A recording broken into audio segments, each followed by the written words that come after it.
So before I start, if anybody would like a copy of this slide deck, this is the QR code and also the bit.ly link if you want to take a quick, kind of a couple seconds to take a snapshot first.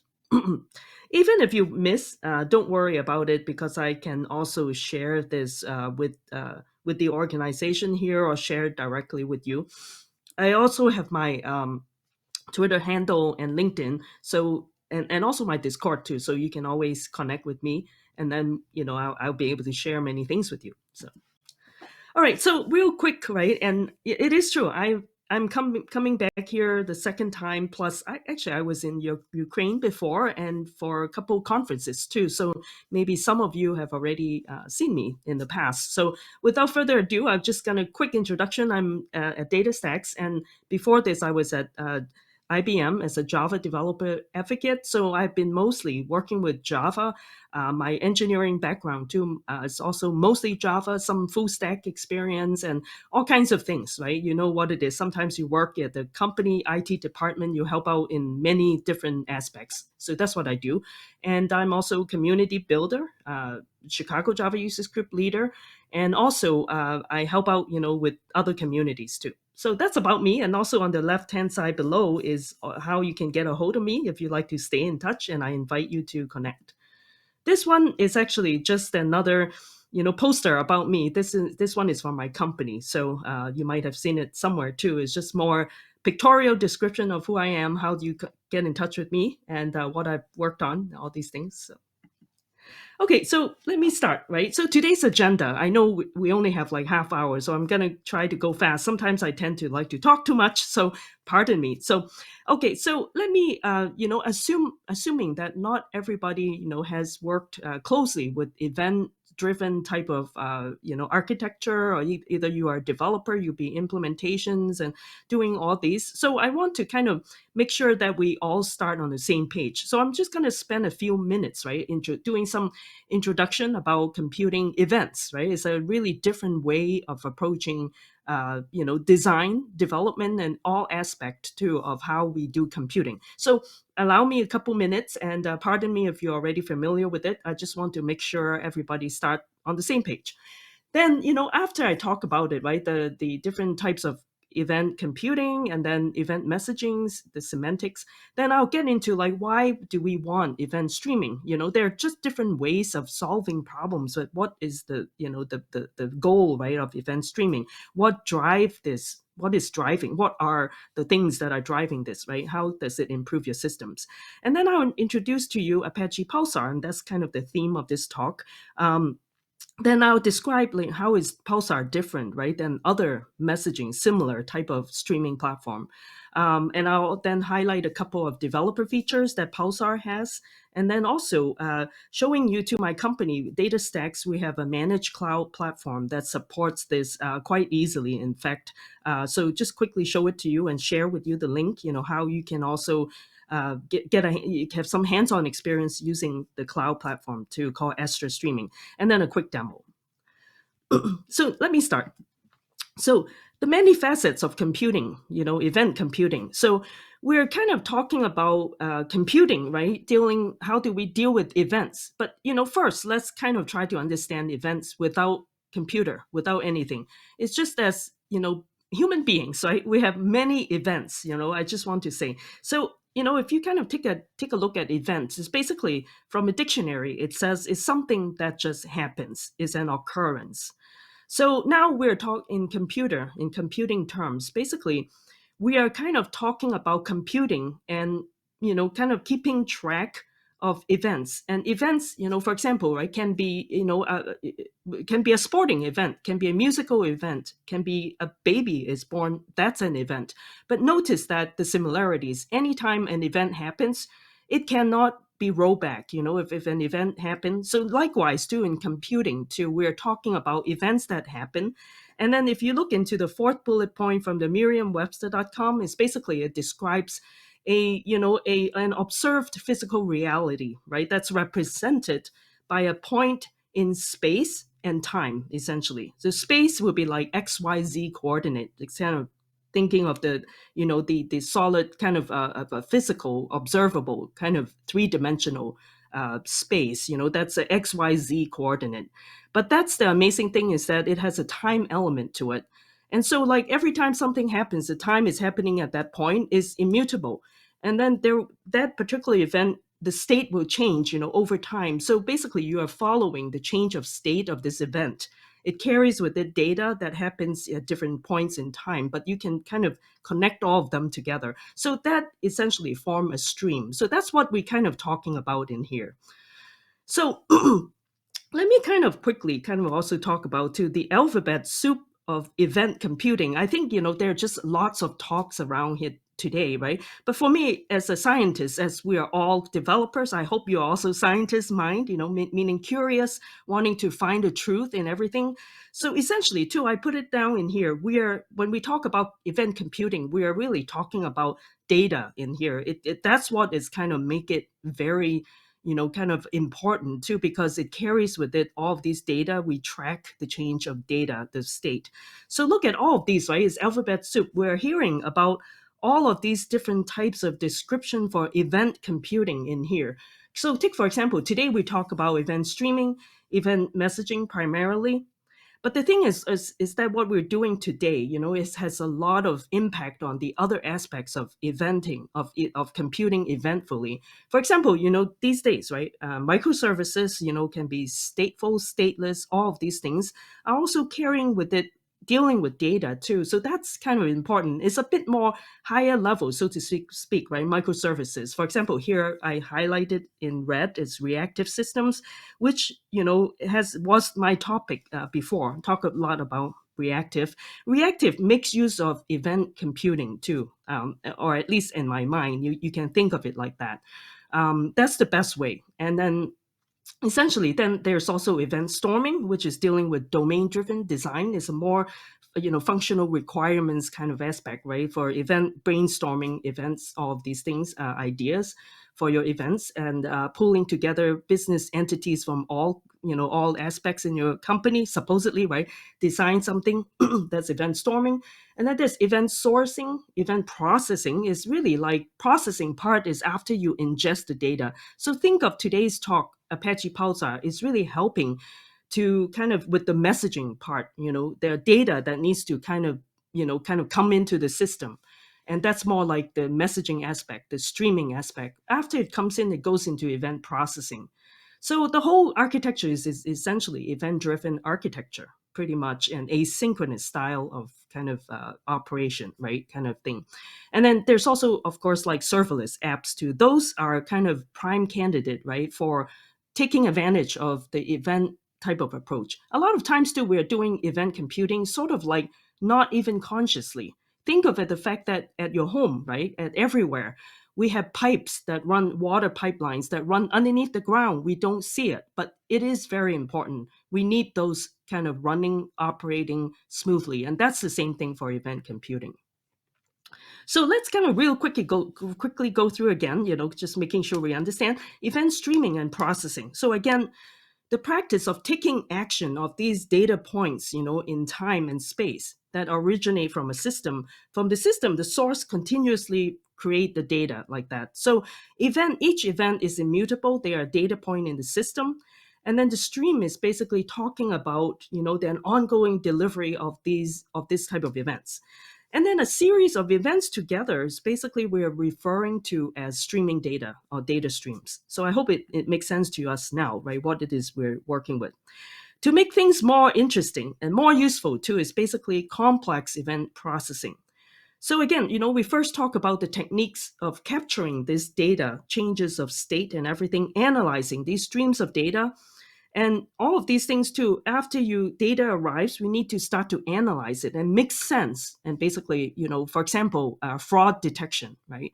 We're leveraging an event-driven type of approach, event kind of monitoring system.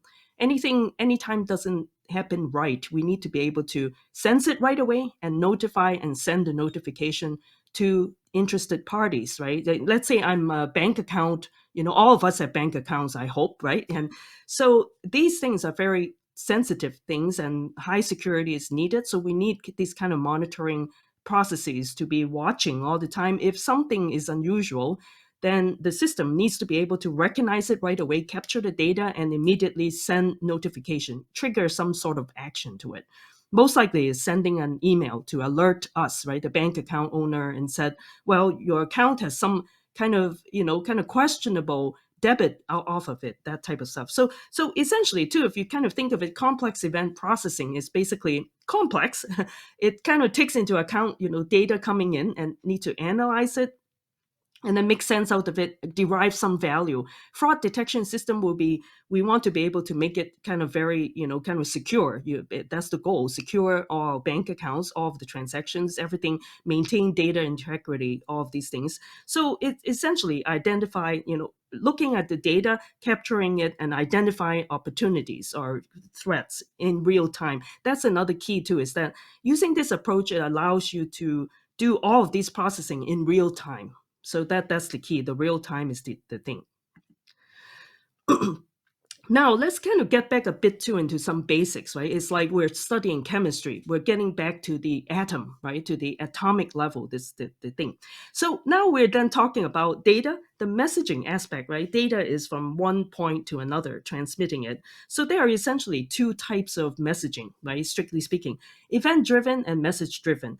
This particular definition that I'm showing you here, event-driven, versus message-driven, is really taken from the reactive manifesto, the reactive foundation, right? That's how they define it, and I like it because it says event-driven is basically we sending messages are always sender and receiver, or two parties, right? Sender emits the messages, and then basically, to event-driven is it doesn't know where to send to. It doesn't have to know either. It's basically it emits the messages, and it's up to the receiver side. If I'm interested in the messages, I have to kind of take action, meaning I have to like subscribe to the messages. So very often we're describing pops up type of messaging is what we're looking at, kind of more like a streaming type of kind of cases. And then the other one is message driven. Message driven is really about sender and receiver. They have to be known to each other. The IP address has to be known. So when I send my messages, I know where I'm sending my messages to. Receiver too will receive it. But then this particular approach, very often we're talking about message queues, perhaps, because sender will send messages to a queue, is a known address, the queue. But the receiver too will have to pick up items from that queue. So in some ways, though not exactly, they know each other's address, but they know where to get each other's address from, right? So, okay, so that's kind of quickly that. And now, let me then also touch upon the event approach. This isn't something new, as we know. But then, as such, right, what would be if we don't do event kind of approach, processing data in huge volumes? So basically, it's versus batch processing. And I'm sure a lot of you probably have worked with batch processing, in one form or the other. Essentially, this is collecting data. And then, after collecting it, maybe, for example, in a bank, or not just a bank, maybe a company, we're processing certain data like employee records, for example, employee system. We have lots of changes during the day. And at the end of the day, maybe we collected those changes. For example, I'm an employee, I move, so my address change, phone number changes, all of these gets collected. At the end of the day, when the whole processing data center is less busy, then I process all of these system of records type of data that they don't need to be immediately acted upon. So that's kind of basically the opposite to doing things event kind of driven way versus like batch processing. Like, we essentially need to apply the techniques, the approach to, basically applying the right tools for the right job is what I'm trying to bring out. So okay, so now let's take a look at the semantics and the patterns. I talk about event-driven messaging, and essentially, too, that sort of like translate into doing event streaming. The pops up kind of approach is an architectural approach. Very often, too, vendors that are pops up vendors, they implement their pops up in a different way: publish, subscribe, or very often called producer consumer. So these are like a kind of event-driven or event-driven type of messaging kind of style of semantics. It's basically their clients that are doing publishing. It publishes the data to a topic, right? The topic identifies basically what type of messages this is. And then basically it involves a broker. Broker is the middle person or the agent that owns this topic and responsible for delivering the messages to interested subscribers. So let's say if I'm interested in the message in some certain types of messages, then I have to subscribe to the topic. Give me a second, sorry. Okay. So subscribing client will receive the data from the topic. So you can see in here too, the producer, there can be multiple producers producing, sending messages to the same topic as well. Not strictly kind of defined, saying it's never like one-to-one strictly, usually. So you have to kind of take a look at the vendor, how they implement it. So then it would be up to the broker to kind of manage all of these messages and deliver them to subscribers. So this is kind of like streaming pops up type of approach. Okay, hold on a second. Okay. And then the next thing is about message queuing. It is also a form of asynchronous service-to-service communication, very often used in serverless and microservices architecture. The reason is that it can be very fast and can also be processing data in huge volumes, much like event the other way, right? The streaming pops up too. Except then in this case, right, we're talking about queues. So kind of like first in, first out type of approach. Sender will send messages to the queue, and then it's the receivers messages will get picked up by the receivers, by the subscribers, right? On the other end. And but the difference is that the queues, after you pick up the messages, then they will be removed from the queue. Unlike pops up type of system, very often too, if it's streaming platform, think of streaming platform as like a distributed logging messages database, almost kind of persistent storage. So very often too, pops up system, it will also persist these messages so you can look them up later. So now both sets of kind of approaches kind of achieve the same kind of goal, which is asynchronous and decoupling the sender and the receiver. So as you can see, it basically make processing, heavyweight processing, to be more efficient, and it allows you to buffer up all of your messages and or batching type of work too. And essentially too, if you have big workloads too, these will be kind of really good to be using this type of techniques. So event streaming is basically a step beyond just the messaging part, right? What is driving the change, right? In today's world, we want everything to be responsive, right? We cannot wait. I mean, that's the nature that we have. We want something right away, real time. So essentially, it's the need for real time data. And also, too, with artificial intelligence, machine learning, these are like prime candidates, for leveraging on an event streaming platform. You want it to be able to, so much data you need to analyze. As they analyze it, you want to produce and update your artificial intelligence AI model, the machine learning kind of algorithms. All of these are derived in real time. And also, too, huge amounts of data, be able to also update the model right away and deploy it back. So as you can see, it requires this real time and very fast and volumes of data type of capability. So event streaming platform is a really, really good kind of tool to consider using. And also too, and my company, just so you know, we also started taking this supporting real-time AI too, just FYI, let you know. And then another thing is that with this type of event streaming platform is basically the scalability. It actually can handle, a lot of times too, messages can be sent in huge volumes, and there are always back pressure also built up within your system to handle them and can accept them too. So we're talking about Pulsar Broker can handle like millions of messages in a second, for example, things like that, right? So scalability, that's what it's very capable of.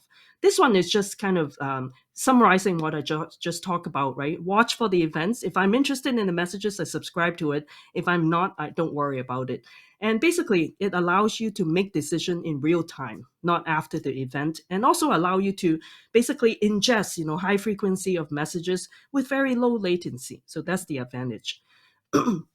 And then also there's like streaming versus not streaming. What used to happen is that we work, if you look below, not streaming, right? It's basically the extract, transform, load, ETL type of processing. We ingest the data, we persist it, and then we do more selection, process the data, persist it back to the database, and then if you need it, you select it. So every time it will leverage on some sort of persistent storage. But as we know, right, any kind of disk IO, no matter how efficient your way to do read and write, it will always have some time lagging behind. So that's kind of like the traditional before, using like not streaming type of approach, ETL type of approach. But yet in real time streaming today is we're talking about really fast. We ingest the data without writing to disk. We immediately process it, and then output data to a sink. The sink can be storage too, can be database, can be Cassandra. For example, my company has NoSQL Cassandra. And then also, if we're calling this a sink, and then immediately from there, you can do selection. It's really, really fast and really, really enhanced for the cloud. And that's what this kind of is for. So really quick kind of introduction now to Apache Pulsar. It is an open source project started by Yahoo, and basically in 2016 it donated to Apache Software Foundation and has since become very, very popular. Last year, 2021, year before, it's actually one of the top 5 projects in the Apache Software Foundation, and very cloud native design in nature.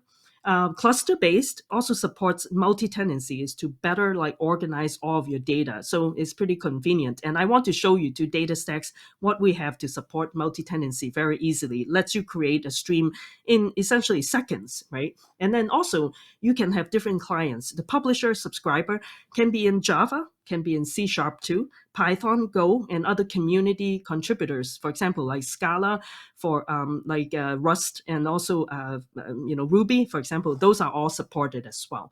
And basically, Pulsar to separates out the compute part and the storage part. Storage is basically handled by Zookeeper, and then compute part is the Pulsar broker, kind of handles that, the message gathering, delivery, and all of these. Sometimes too, there are messages that can be, you need to have message retries. If it doesn't happen, it guarantees all of the message delivery over here too, as I talk about. Plus, there's also a function kind of framework called Pulsar functions that allows you, when you ingest data, you can actually write code in very efficient manner and transform the data too, and then output the messages to maybe a sink or something like that. So essentially, Pulsar function kind of allows you to do that very easily and lets you basically manage things in the cloud. So once you're deployed, if you have spiky workloads, basically the infrastructure will handle the functions for you. So the infrastructural side is not a concern for you as the developers. All you need to do is set up the functions. So as you can see, right, it is much like Amazon Lambdas or Google Functions, is in the same kind of spirit.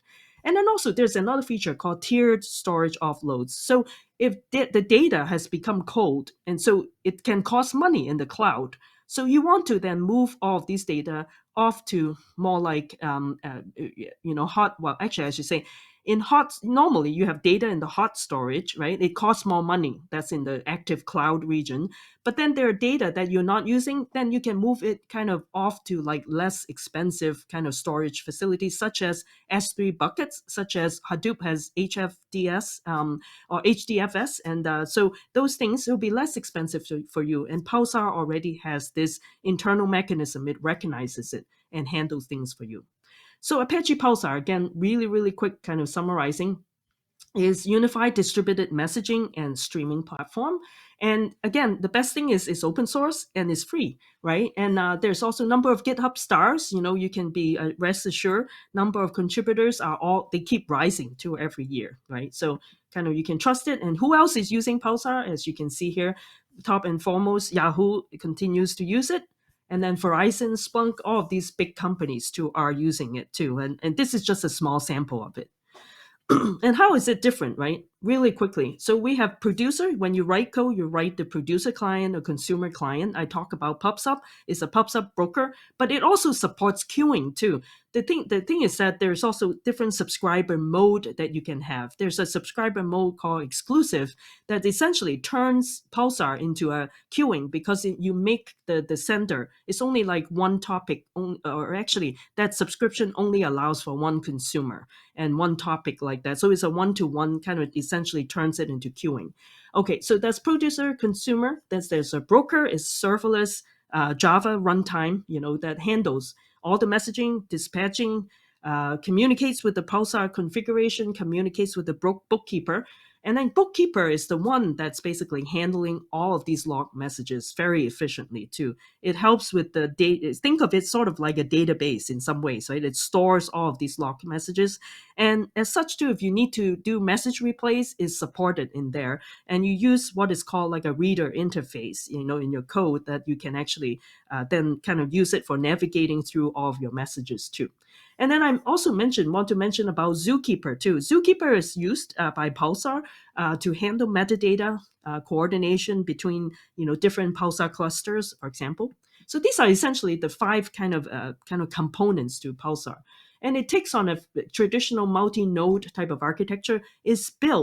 Is designed, the Pulsar itself is designed with the cloud and cloud native in mind. So as you can see over here, producer consumer, we have broker that can be, living in different nodes and everything. That can be there's always like multi brokers actually. And they're serving all of these messages. And then basically too, their storages is basically managed by Zookeeper. And all of these messages are segmented too. So it's very, very efficient essentially. Okay, so I won't have too much time now, but this is also another kind of tiered architecture design that show that to you, how they kind of relate to each other, if you're interested.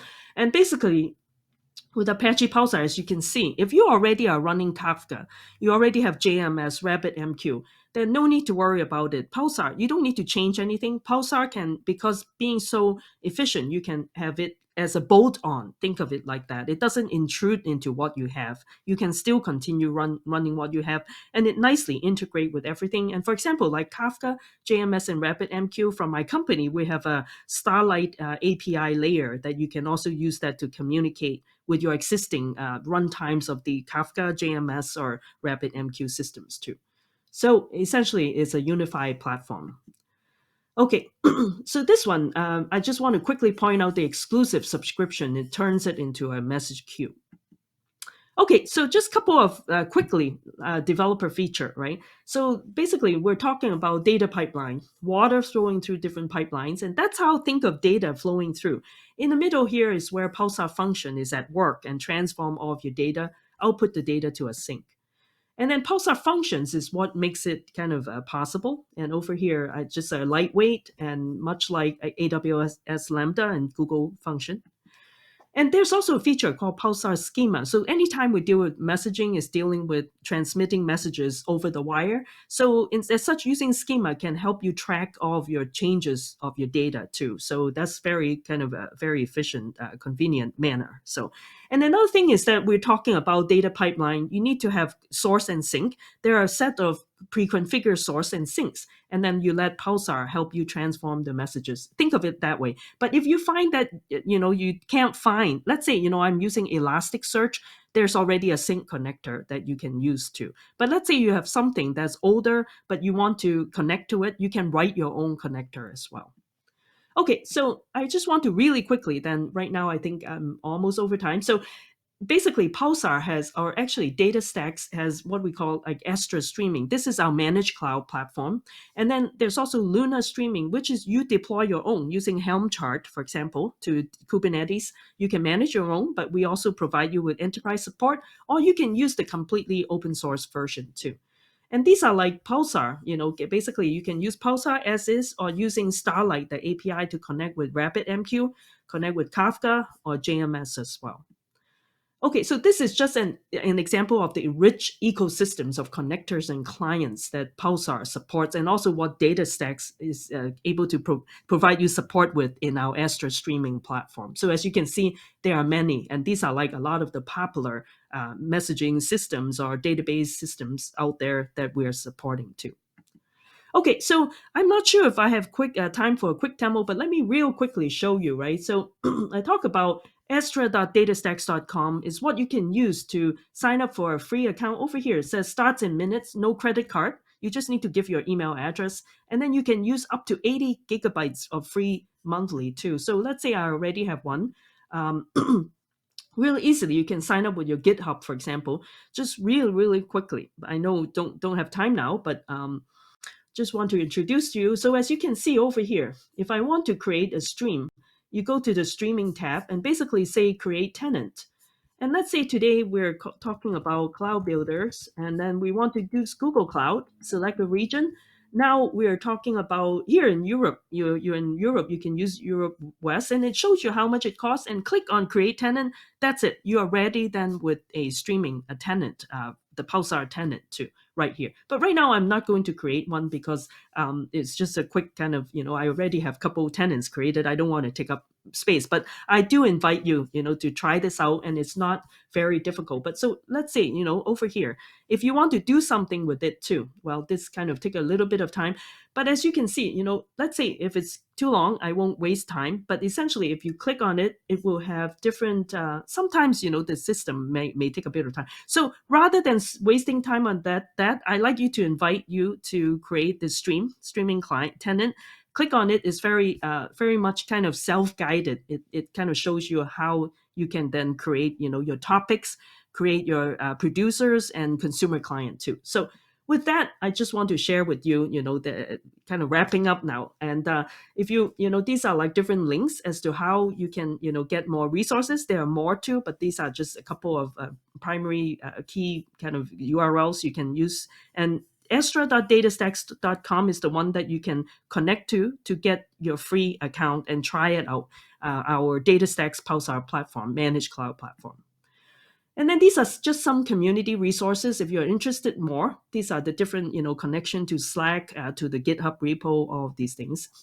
And then also we actually DataStax to also offer additional credits too. If you are a small business owner, if you are doing talks on Pulsar and helping with DataStax, we offer you additional credits too.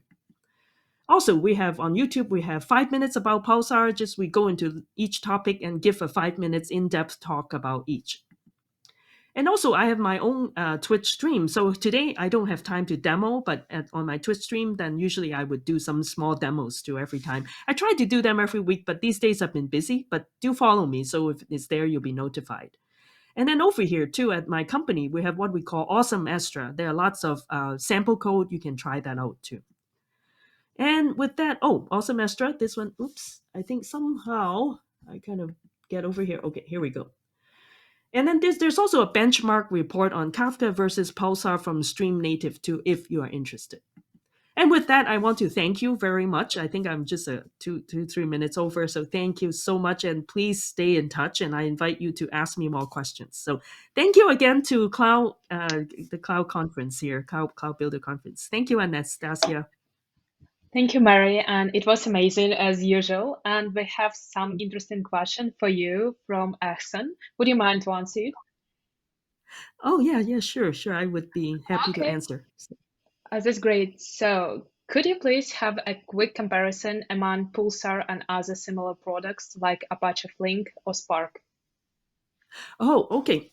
So Apache Pulsar, I think I would label it in the streaming kind of world, right? Pulsar would be really kind of strong in its message data, like ingestion. Kind of think of it Mhm. as providing you with the source, right? It's a pub sub broker, and it's really high frequency too. I'm talking about millions of messages, in a second, like that. Whereas like Apache Flink and Apache Spark and all of these other, for example, even others too. I think there's a Beam and all of these. They can make use of of Pulsar as the source. And as you can see, we're building data pipelines. You want to be able to build analytics engine or some kind of processing, then Flink would be like stronger than that. As we know, right, you can do a lot of message selection and all of these things. It's dealing more with the after you take the message from the source, you want to process it. So we're kind of like they each are strong in their own kind of aspects of the streaming Mhm. processing essentially. So yeah, I hope it makes sense. Yeah. So Yeah, yeah. thank you, Mary, for clarifying the Yeah. question. And yeah, thank you for joining us today. So see you on the Thank next you. conference. Yeah. See you. Yeah. Thank you. Thank you, Anastasia. Thank you. Have a great evening, everyone. Bye bye.